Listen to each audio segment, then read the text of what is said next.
नमस्कार, स्वर्णिम मध्य प्रदेश छत्तीसगढ़ में आप सभी का स्वागत है। मैं हूं आपके साथ पल्लवी राजपूत और अब खबरें विस्तार से। छत्तीसगढ़ कैबिनेट की रायपुर में बैठक हुई, जिसकी अध्यक्षता सीएम भूपेश बघेल ने की। इस बात की जानकारी खुद सीएम बघेल ने ट्वीट करके दी है। अपने ट्वीट में सीएम ने लिखा कि आज अपने निवास कार्यालय में बैठक का आयोजन किया गया।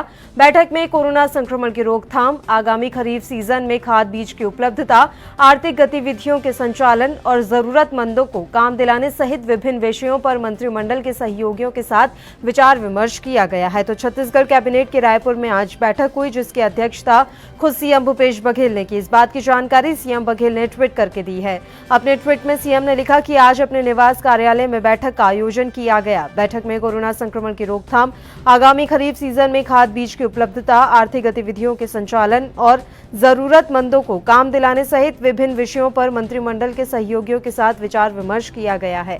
जैसा कि आप तस्वीरों में भी देख सकते हैं, मुख्य जो मंत्री हैं उनके साथ आज सीएम ने बैठक की है और इस बैठक में उन्होंने तमाम जो अहम मुद्दे हैं उनको लेकर चर्चा की।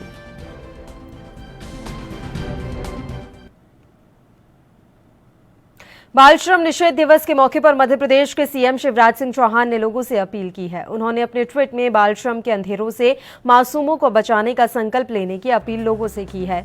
सीएम ने अपने ट्वीट में लिखा कि बच्चों की मुस्कान में उनके साथ देश का उज्जवल भविष्य छिपा है।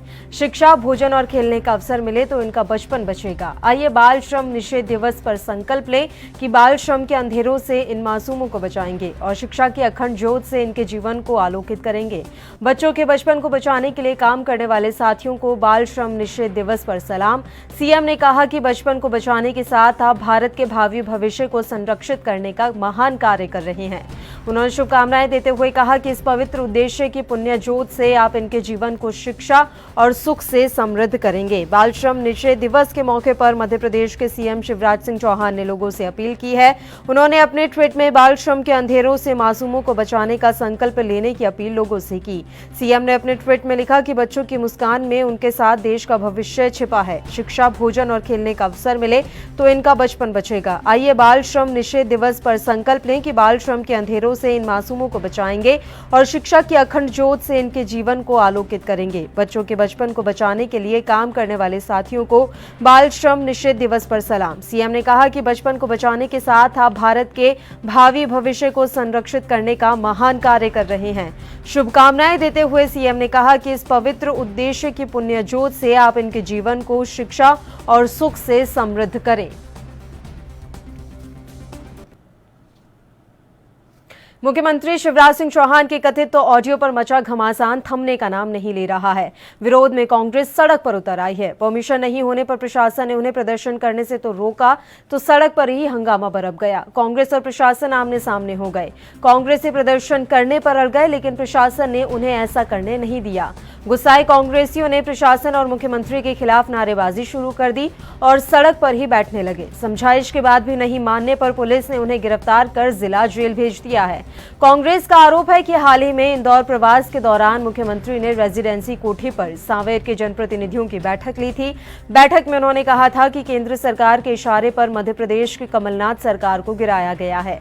इसमें उनका साथ ज्योतिरादित्य सिंधिया और मंत्री तुलसी सिलावट ने दिया। इसे लेकर कांग्रेस ने प्रेस कॉन्फ्रेंस भी की थी। इस दौरान मुख्यमंत्री का एक ऑडियो भी उन्होंने जारी किया था। इसी से भड़की कांग्रेस कलेक्ट्रेट पहुंची और प्रदर्शन किया। हालांकि एएनबी न्यूज इस तथा कथित वायरल ऑडियो की पुष्टि नहीं करता है, लेकिन जिस तरह से मध्य प्रदेश की राजनीति में इस ऑडियो पर घमासान मचा हुआ है, वो हाल फिलहाल में थमता हुआ नजर नहीं आ रहा। आज तो विरोध में कांग्रेस सड़क पर भी उतर आई। परमिशन नहीं होने पर प्रशासन ने उन्हें प्रदर्शन करने से रोका, तो सड़क पर ही हंगामा बरप गया। कांग्रेस और प्रशासन आमने सामने हो गए। कांग्रेसी प्रदर्शन करने पर अड़ गए, लेकिन प्रशासन ने उन्हें ऐसा करने नहीं दिया। गुस्साए कांग्रेसियों ने प्रशासन और मुख्यमंत्री के खिलाफ नारेबाजी शुरू कर दी और सड़क पर ही बैठने लगे। समझाइश के बाद भी नहीं मानने पर पुलिस ने उन्हें गिरफ्तार कर जिला जेल भेज दिया है। कांग्रेस का आरोप है कि हाल ही में इंदौर प्रवास के दौरान मुख्यमंत्री ने रेजिडेंसी कोठी पर सांवेर के जनप्रतिनिधियों की बैठक ली थी।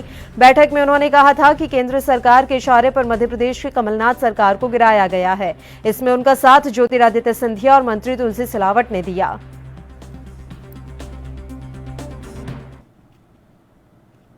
देश भर में कोरोना संक्रमितों का आंकड़ा कम होने का नाम नहीं ले रहा। अब मध्य प्रदेश में कोरोना संक्रमितों का आंकड़ा 10,000 के पार पहुंच गया है।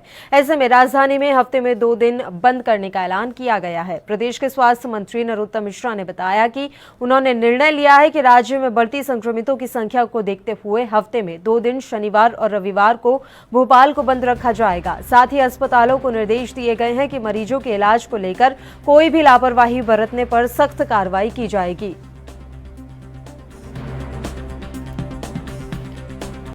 जिले हर बार लेते हैं, इसलिए आज भोपाल जिला लिया था और माननीय मुख्यमंत्री जी ने उसको व्यवहारित करके आज काम को भोपाल को पूरा फोकस करा है। पूरा मध्य प्रदेश लगभग संभल गया है। भोपाल का है, अब आज ये भी तय किया है कि अब भोपाल 5 दिन खुलेगा, पूरा भोपाल खुलेगा 5 दिन, और 2 दिन शनिवार इतवार इसको बंद रखेंगे।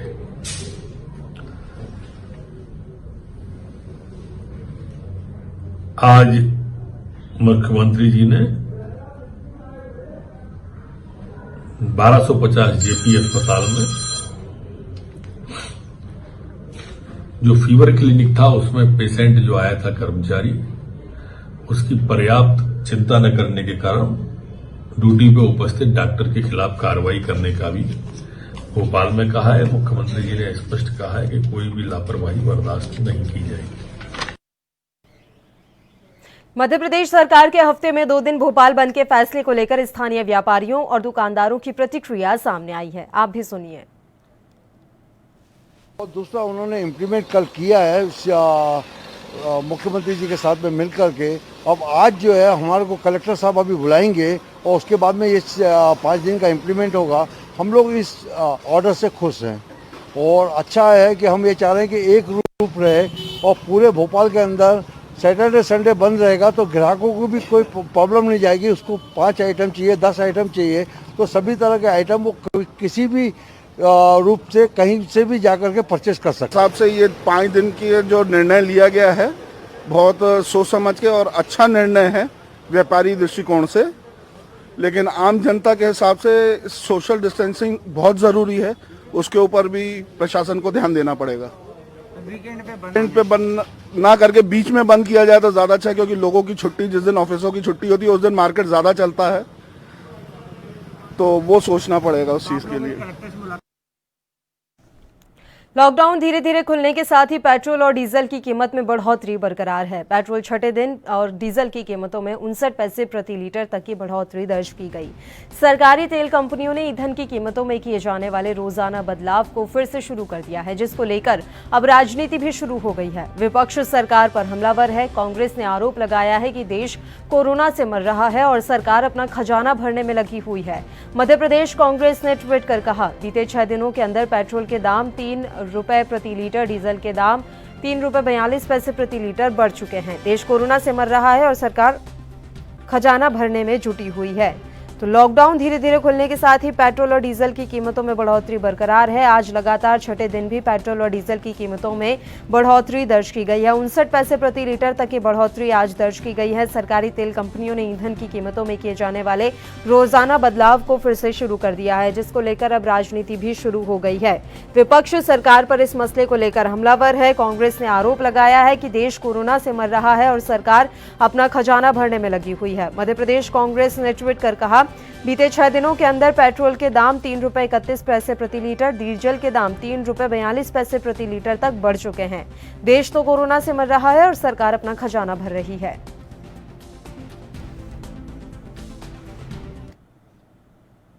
मध्य प्रदेश के पूर्व कैबिनेट मंत्री ने केंद्र की मोदी सरकार पर हमला बोला है। ट्वीट के जरिए उन्होंने बीजेपी सरकार पर निशाना साधा। उन्होंने कोरोना के आंकड़ों के साथ एक ट्वीट किया, जिसमें उन्होंने लिखा कि विश्व गुरु बनने से मात्र 3 कदम दूर हैं। भक्त जश्न मना सकते हैं, क्योंकि पीएम मोदी ने 21 दिन में कोरोना से जंग जीतने की बात करके कोरोना को भी इवेंट बना दिया था, पर आंकड़े तो कुछ और ही बयां कर रहे हैं।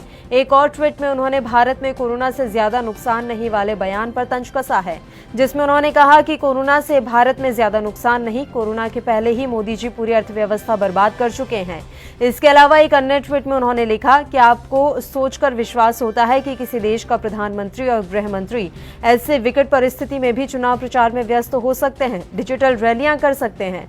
कोरोना संकट सर पर है और देश की जनता मौत के मुंह में फंसी है। देश कोरोना चौथे स्थान पर आ गया है। देशवासियों, विचार करो। तो मध्य प्रदेश के पूर्व कैबिनेट मंत्री जीतू पटवारी ने आज फिर से केंद्र की मोदी सरकार पर हमला बोला है। ट्वीट के जरिए उन्होंने बीजेपी पर निशाना साधा। उन्होंने कोरोना के आंकड़ों के साथ एक ट्वीट किया जिसमें लिखा कि हम विश्व गुरु बनने से मात्र 3 कदम दूर हैं। भक्त जश्न मना सकते हैं क्योंकि मोदी ने 21 दिन में कोरोना से जंग जीतने की बात करके कोरोना को भी इवेंट बना दिया था, पर आंकड़े तो अब कुछ और ही बयां कर रहे हैं। एक और ट्वीट में उन्होंने भारत में कोरोना से ज्यादा नुकसान नहीं वाले बयान पर तंज कसा है, जिसमें उन्होंने कहा कि कोरोना से भारत में ज्यादा नुकसान नहीं, कोरोना के पहले ही मोदी जी पूरी अर्थव्यवस्था को बर्बाद कर चुके हैं। इसके अलावा एक अन्य ट्वीट में भी उन्होंने लिखा, क्या आप सोचकर विश्वास कर सकते हैं कि किसी देश का प्रधानमंत्री और गृह मंत्री ऐसे विकट परिस्थिति में भी चुनाव प्रचार में व्यस्त हो सकते हैं। मध्य प्रदेश में सरकार की ओर से शराब के ठेके खुद संचालित करने और उन पर आबकारी विभाग की महिला अफसरों से शराब बिकवाने को लेकर कांग्रेस पूरी तरह से शिवराज सरकार पर हमलावर है। आज राजधानी भोपाल में कांग्रेस विधायक आरिफ मसूद और उनके समर्थकों ने शराब की दुकान पर आए ग्राहकों को दूध के पैकेट बांटकर अपना विरोध जताया। कांग्रेस विधायक ने कहा, शिवराज सिंह चौहान महिलाओं से शराब बिकवा रहे हैं, इससे बड़ी शर्म की बात और क्या होगी। उन्होंने कहा कि मैं और तमाम भोपालवासी इसकी निंदा करते हैं। तो मध्य प्रदेश में सरकार की ओर से शराब के ठेके खुद संचालित करने और उन पर आबकारी विभाग की महिला अफसरों से शराब बिकवाने को लेकर कांग्रेस इस समय पूरी तरह से शिवराज सरकार पर हमलावर है। आज राजधानी भोपाल में कांग्रेस विधायक आरिफ मसूद और उनके समर्थकों ने शराब की दुकानों पर आए ग्राहकों को दूध के पैकेट बांटकर अपना विरोध दर्ज करवाया है। सत्ता में मदमस्त है। पहले कोरोना की बैठक में ठाके हा कोरोना वालों का मजाक, इस महामारी का मजाक, और उसके बाद अब हद हो गई कि भांजियों से, जिनको वो लड़कियां और भांजियां कहते हैं, हमारी माँ बहनों से आज वो शराब बिकवा रहे हैं। इससे बड़ी शर्म की बात मध्य प्रदेश के अंदर कोई नहीं होगी। इसकी मैं और मेरे तमाम साथी और भोपालवासी निंदा करते हैं और इसीलिए आज हमने यहाँ शराब की दुकान पर दूध बांट के कि जब सरकार का मुखिया मानने को तैयार नहीं है तो हम जनता को मनाने का प्रयास कर रहे हैं कि आप शराब मत लो, हम आपको दूध दे रहे हैं, ये बच्चों को ज़रूरत है, आप ये लेकर जाओ। सर, ये कब तक चलेगा इस तरीके से आपका? नहीं, हमारा तो सांकेतिक आंदोलन है। हमारा काम है कि हम इस आंदोलन को बनाए रखें ताकि लोगों को अवेयरनेस करें और सरकार को जगाते रहें। ये हमारा प्रयास है, जो हमारी जिम्मेदारी है उसको हम पूरा करने का प्रयास कर रहे हैं। यदि शराब की दुकानें बंद नहीं होती तो कोई बड़ा आंदोलन की आपने? अगर लॉकडाउन की अवधि नहीं होती तो निश्चित रूप से भोपाल में आज बहुत बड़ा आंदोलन होता, लेकिन क्योंकि लॉकडाउन का पालन करना है और बड़े अगर मूवमेंट करते हैं तो उसमें सोशल डिस्टेंसिंग नहीं हो पाएगी। बहुत ज़्यादा जनता, आम जनता, यहाँ भी आप देखना है कई लोग चलते राहगीर रुक गए, तो ऐसे हर जगह लोग रुक जाते हैं, इसलिए अभी कोई आंदोलन ऐसा नहीं कर रहा है। लेकिन निश्चित रूप से ये लॉकडाउन समाप्त होने के बाद एक बड़ा आंदोलन मध्य प्रदेश के मुख्यमंत्री का घेराव किया जाएगा।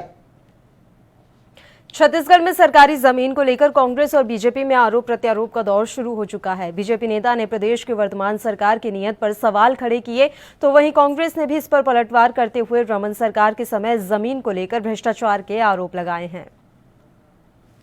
छत्तीसगढ़ में सरकार ने जमीनों को बेचने के लिए एक खुला ऑफर दे दिया है और छत्तीसगढ़ जिस प्रकार से लोगों के आवेदन आ रहे हैं जमीनों को खरीदने के लिए, सामान्यतः सरकार या कोई भी व्यक्ति या पुराने ज़माने में राजा महाराजा भी अपने ज़मीन और संपत्तियों को तभी बेचते थे जब वो कंगाल हो जाते थे। तो अभी जिस प्रकार से लूटमार मची हुई है, कांग्रेस के विधायक ही विरोध कर रहे हैं, ऐसा लगता है कि कांग्रेस की सरकार कंगाल हो गई है और ज़मीनों को बेचने में लगी है। जो ज़मीनें ऐसी जगह पर है जिससे बेचने में किसी प्रकार की कोई दिक्कत नहीं हो, क्योंकि जो ज़मीन है वो आज नहीं हमेशा के लिए एक संपत्ति होती है, वो राज्य की संपत्ति होती है, वो देश की संपत्ति होती है और जो सरकार की संपत्ति होती है।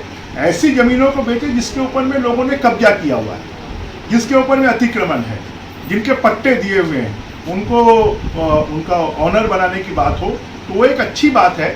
जो ज़मीनें कोई उपयोग की नहीं है, ऐसी ज़मीनों को बेचना ठीक होगा, परंतु जिन ज़मीनों को भविष्य में भी सरकार की आय के साधन बन सकते हैं। ऐसी जमीनों को बेचना जो है वो राज्य के साथ में, क्योंकि सरकारें तो आती जाती रहती है।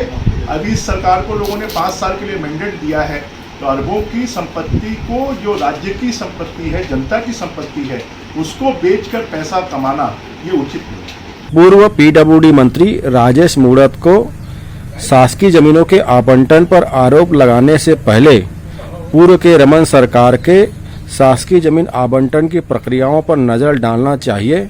15 साल तक शासकीय जमीनों के आवंटन पर किस प्रकार से भाजपा ने कमीशनखोरी और भ्रष्टाचार किया है, ये छत्तीसगढ़ की जनता जानती है।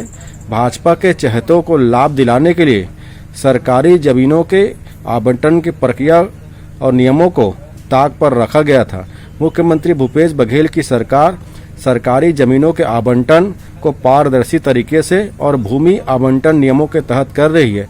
ऐसे में भाजपा के नेताओं को पीड़ा हो रही है। खबरों में फिलहाल यहाँ एक छोटे से ब्रेक के लिए रुक रहे हैं। आप कहीं मत जाइएगा, फौरन हाजिर होंगे।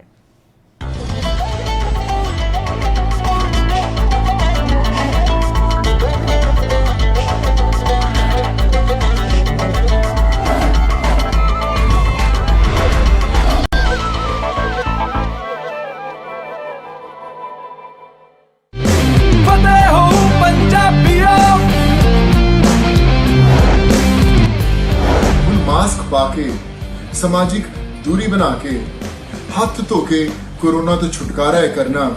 सारे पंजाबियों ने कैप्टन बन के पंजाब नू फतेह है करना, फतेह है करना। यही है मिशन फतेह। फतेह हो पंजाबियों, फिर फतेह होगी।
ब्रेक के बाद एक बार फिर से आप सभी का स्वागत है। एक तरफ पूरा देश कोरोना जैसी महामारी से लड़ रहा है, वहीं दूसरी ओर कई लोग इस भीषण गर्मी में पेयजल के संकट से जूझ रहे हैं। छत्तीसगढ़ में बलरामपुर के खटनपारा गांव के ग्रामीण आज भी गंदा पानी पीने को मजबूर हैं और वो भी उन्हें बड़ी दूर से पैदल चलकर लाना पड़ता है। ग्रामीण इस समस्या को लेकर बहुत परेशान है। वहीं प्रशासन की ओर से केवल आश्वासन दिया जा रहा है, अभी तक इस समस्या का कोई भी हल नहीं निकला है। परेशान है हम लोग, रात हो जाता है, सांझ हो जाता है, भाई पानी में परेशान है। गड्ढा जंगल से पानी लाते हैं, रोड़ी का पानी पीते हैं, वो पानी गंदा गंदा मिलता है। कहाँ का पानी पीते हैं आप लोग? रोड़ी का। बहुत परेशान है सर। क्षेत्रीय हाथी आता है और अभी तक खइए है। तो तत्काल हैंडपम्प लगवा के समस्या को तुरंत निराकरण किया जाए। ग्रामीण ढोड़ी का पानी पी रहे हैं अभी भी? ठीक है, इसकी जानकारी अभी मुझे मिली है, जिसको तत्काल हैंडपम्प लगवा दिया। मध्य प्रदेश में मुरैना जिले की सबलगढ़ विधानसभा के रामपुर कला इलाके में लोग सालों से भीषण पानी की समस्या से जूझ रहे हैं। हालात ऐसे हैं कि पंचायत के 12 गांवों में लोगों को पीने का पानी भी नसीब नहीं।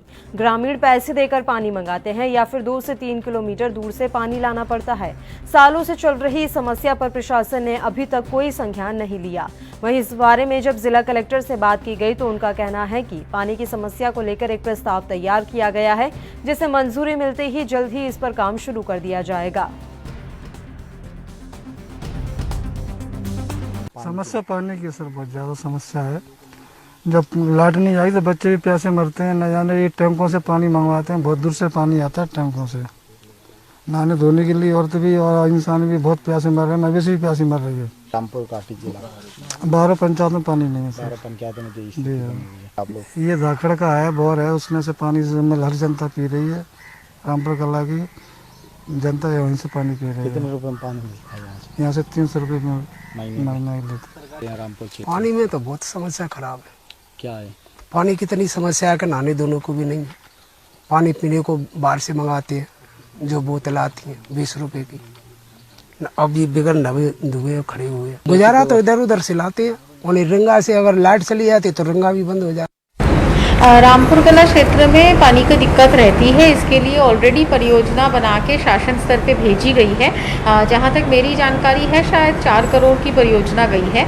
उसका सैंक्शन मिलने पर वहाँ पे जो है पेयजल समस्या का निदान हो पाएगा। और तात्कालिक व्यवस्था के रूप में तो अभी वही है कि टैंकर के माध्यम से ही पेयजल सप्लाई रहेगा।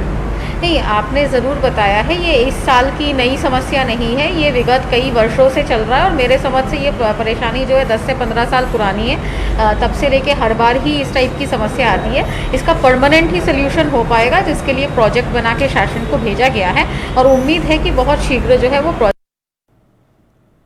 मध्य प्रदेश में शिवराज सरकार एक तरफ जहां विकास कार्यों पर जोर दे रही है, वहीं दूसरी तरफ कुछ भ्रष्टाचारी प्रवृत्तियों की ओर से दिन प्रतिदिन भ्रष्टाचार किया जा रहा है। ऐसा ही मामला रीवा जिले के गंगेव जनपद अंतर्गत ग्राम पंचायत कैथा का है, जहां सरपंच और सचिव की मिलीभगत से ग्राम पंचायत में भ्रष्टाचार करने से पीछे नहीं हटे। इनकी भ्रष्टाचारी नीति से परेशान होकर ग्रामीणों ने बार बार जिला पंचायत सीईओ रीवा से शिकायत की, जिसके बावजूद 3 सदस्यीय टीम ग्राम पंचायत पहुंचकर जांच की। जांच में पुलिया निर्माण, खेत तालाब निर्माण सहित अन्य कार्यों का खुलासा हुआ, जिसमें से कुछ जमीनी स्तर पर कार्य घटिया तरीके से करवाए गए थे और कुछ जमीनी स्तर पर कार्य दिखा ही नहीं। जांच के दौरान टीम को एक ऐसा कार्य भी दिखा जिसमें पुलिया निर्माण एक स्थानीय निवासी की ओर से करवाया गया था, लेकिन ग्राम पंचायत, सरपंच, सचिव सहित रोजगार सहायक की ओर से उस पुलिया का भी पैसा निकाल लिया गया। ऐसे ही अन्य कई कार्यों में गड़बड़ी पाई गई है।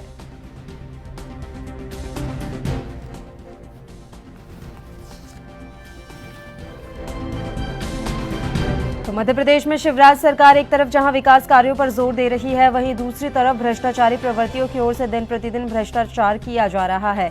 ऐसा ही मामला रीवा जिले के गंगेव जनपद अंतर्गत ग्राम पंचायत कैथा का है, जहां सरपंच और सचिव की मिलीभगत से ग्राम पंचायत में भ्रष्टाचार करने से पीछे नहीं हटे। इनकी भ्रष्टाचारी नीति से परेशान होकर ग्रामीणों ने बार बार जिला पंचायत सीईओ रीवा से शिकायत की, जिसके बावजूद 3 सदस्यीय टीम ग्राम पंचायत पहुंची और जांच की। जांच में पुलिया निर्माण, खेत तालाब निर्माण सहित कई अन्य कार्यों का खुलासा हुआ है। केंद्र और राज्य सरकार कोरोना महामारी को लेकर सतर्क है। लोगों को इस बीमारी से बचाने के लिए जागरूकता फैलाई जा रही है। छत्तीसगढ़ के मुंगेली में पुलिस की टीम लोगों को इस बीमारी से बचाव के बारे में जानकारी दे रही है। कई प्रकार के जागरूकता अभियान चलाए जा रहे हैं। मुंगेली पुलिस अधीक्षक के निर्देशन में जिले में लॉकडाउन का सख्ती से पालन किया जा रहा है और सोशल डिस्टेंसिंग सुनिश्चित करने के लिए लगातार प्रयास किए जा रहे हैं। इसी क्रम में मुंगेली शहर और आसपास के क्षेत्रों में पेट्रोलिंग की गई। तो मध्य प्रदेश की हम यहाँ बात कर रहे हैं और छत्तीसगढ़ में भी लगातार कोरोना से बचाव के लिए कार्य किए जा रहे हैं। सरकार कटिबद्ध है कि किसी भी तरह से कोरोना का जो संक्रमण है उसे फैलने से रोका जाए और इसी के मद्देनजर आज पेट्रोलिंग भी की गई है। इस बीमारी से बचाने के लिए लोगों में जागरूकता फैलाने की कोशिश की जा रही है। छत्तीसगढ़ के मुंगेली में पुलिस की टीम लोगों को इस बीमारी से बचाव के बारे में जानकारी दे रही है। लॉकडाउन के तहत लोगों को जागरूक करने के लिए क्या कदम उठाए जा रहे हैं? जिले में लॉकडाउन के नियमों का सख्ती से पालन कराया जा रहा है। साथ ही साथ जागरूकता कार्यक्रम भी संचालित किए जा रहे हैं। पुलिस अधीक्षक महोदय के मार्गदर्शन में जिला पुलिस द्वारा राजस्व एवं सभी अन्य संबंधित विभागों से मिलकर कार्य किया जा रहा है। इसी कड़ी में कल भी शहर में जो मुख्य शहर है उसमें प्रशासनिक अधिकारियों, नगर पालिका के अधिकारियों के साथ संयुक्त भ्रमण किया गया, पैदल पेट्रोलिंग की गई थी, जिसके तहत सभी को सोशल डिस्टेंसिंग का पालन करने के लिए निर्देशित किया गया। साथ ही साथ कम से कम कर्मचारियों के साथ दुकान में काम करने, सैनिटाइजर रखने, दुकान के सामने रस्सी लगाने और एक से अधिक व्यक्तियों को प्रवेश न करने देने संबंधी सलाह दी गई। इसी तरह कुछ दिनों पहले हमने हमारी जो महिला अधिकारी हैं उनके नेतृत्व में महिला कमांडो के साथ जागरूकता रैली निकाली गई थी। सभी का उद्देश्य ये है कि कोरोना एक जो महामारी रोग पूरे विश्व में फैला हुआ है। जागरूकता ही इसका उपाय है और लॉकडाउन में सोशल डिस्टेंसिंग का पालन करके इससे विजय प्राप्त किया जा सकता है। ये सारी बातों को समावेश किया गया है। सोशल डिस्टेंसिंग की बजाय फिजिकल डिस्टेंसिंग शब्द कहना ज़्यादा जरूरी है। भौतिक रूप से, शारीरिक रूप से दूरी बनाकर कम से कम 1 से 2 मीटर की दूरी बनाकर हमको कार्य करना चाहिए। मध्य प्रदेश में बालाघाट के किरणापुर वन विभाग की टीम ने तेंदुपत्ता का अवैध रूप से परिवहन कर रहे 2 आरोपियों को गिरफ्तार किया है। इसी दौरान इनके एक साथी ने अपनी तेंदुपत्ते से लदी बाइक में आग लगा दी और मौके का फायदा उठाकर फरार हो गया।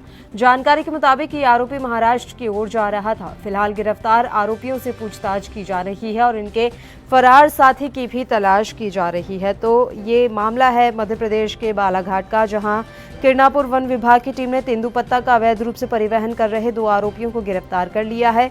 इसी दौरान इनके साथ इनका एक साथी भी था जो कि तेंदुपत्ते से लदी बाइक में अपनी आग लगाकर फरार हो गया। बताया जा रहा है कि ये आरोपी महाराष्ट्र की ओर जा रहे थे। फिलहाल गिरफ्तार आरोपियों से पूछताछ की जा रही है और इनके फरार साथी की तलाश की जा रही है।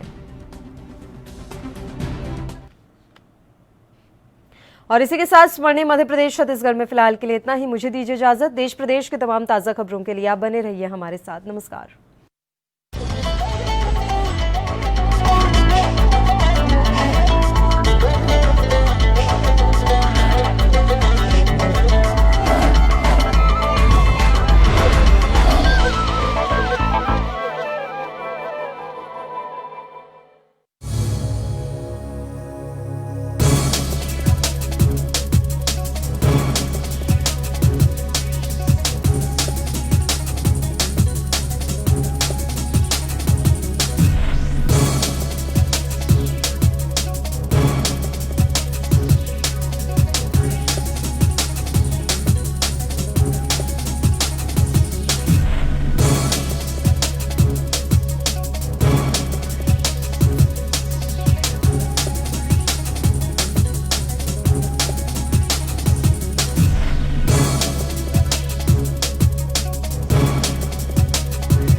जो डांस के दीवानों के लिए बनेगा एक नई मिसाल। उस मुकाम पर गूंजेगी बस एक ही आवाज। कुछ लोग इस दुनिया में आते हैं खास मकसद के लिए और जब लॉकडाउन में घर बैठे ये अपना हुनर दिखाते हैं तो इतिहास रचते हैं। अगर आप में भी है इसी तरह का हुनर तो अपलोड